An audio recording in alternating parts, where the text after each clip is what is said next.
Like, don't be trying to look at my notes. You cannot. That says insanely ridiculous. You can't.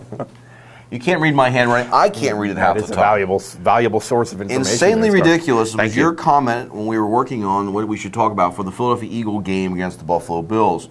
It's become comical to me how they play at times, that offensive line, watching Vic scramble.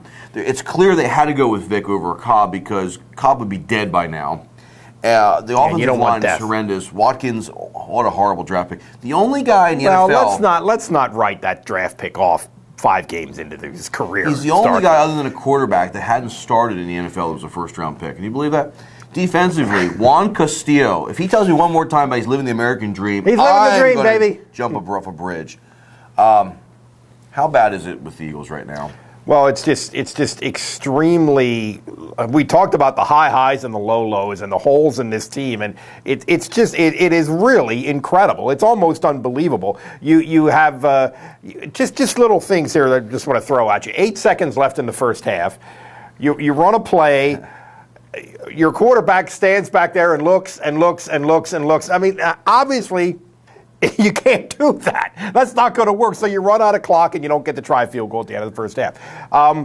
The Buffalo has a 3rd and 5. There's one play that I happen to notice.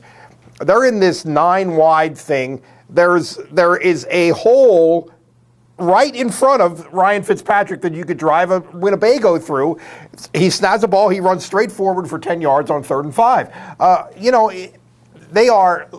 Get this statistic. Last year, they allowed, when opponents were in the red zone, they ended up scoring touchdowns 77% of the time, which was the worst figure in the NFL in like 25 years. This year, it's 79%. I mean, it's just, McDermott. I'm astounded, and we really are. There's so many big bets that Andy Reid made here. We can do without linebackers. We can do without stopping the run. We can do without safeties. We can just have this big play offense and move the offensive line coach to defensive coordinator. All these big bets, they're all coming up empty. It's going to cost Andy Reid his job unless this really turns around. It still can turn around, but it's going to have to, or the Reid era is absolutely over in Philadelphia, no question. Merle Reese, the longtime announcer, said he's been an Eagles fan since the day his eyes opened up, the day he was born. I'm the same way. That's all I remember is the Eagles growing up. I guess I do like the Packers now because I had to go through the Marion Campbell and I had to go through Rich Kotite years. Terrible burden. That'll jump you over to terrible burden to have to bear. I actually felt myself rooting against the Eagles and laughing at them on Sunday because the more they lose, the better draft pick they'll get, and the more of a chance that Andy Reid will be gone.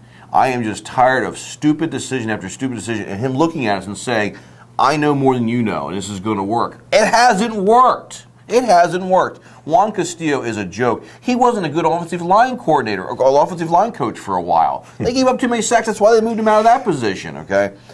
I think the reason why Vic held the ball so long on that last thing in the first half, last play, is because it's like he spotted Shangri-La. That's the most time he had all game long, and he took a second to look at the landscape. Then they pass block when you give him more time than you can afford to take. It was like the heavens broke up. And he took too long to look.